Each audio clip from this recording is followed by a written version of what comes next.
I burst into the nursery, the door slamming shut behind me, a desperate attempt to seal off the unknown.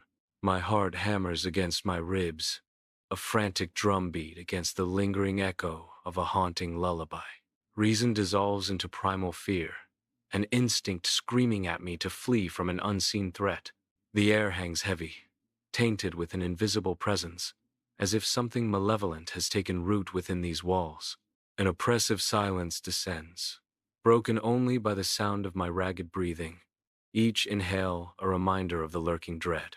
The room pulses with an eerie stillness, a stark contrast to the chaotic terror gripping my soul. I stumble into the main hall, an unsettling feeling creeping into my senses as I perceive subtle, disturbing changes.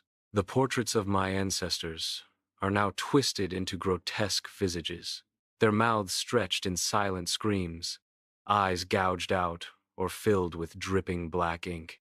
An empty space marks where my portrait once hung, a stark void on the wall that amplifies the growing dread.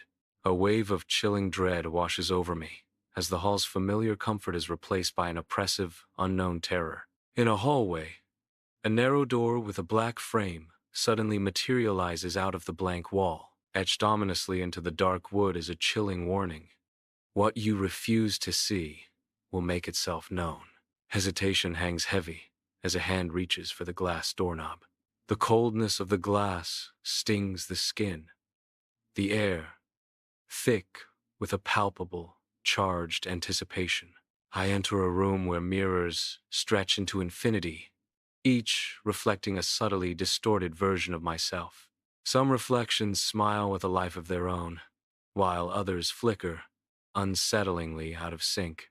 One reflection breaks the barrier, mirroring my movements with eerie precision as it steps forward.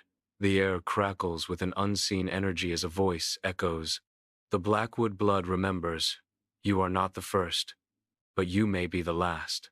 Within the labyrinth of mirrors, a grotesque figure begins to materialize. Pale and gaunt, a spider-like form crawls up the largest mirror's reflective surface. It's Aunt Eleanor, but her eyes are now abyssal pits, weeping shadows that distort her once familiar face. With a skeletal finger, she scratches a chilling message onto the glass, the letters painted in stark, blood-red hues. Her voice, a raspy echo from beyond, whispers a haunting choice.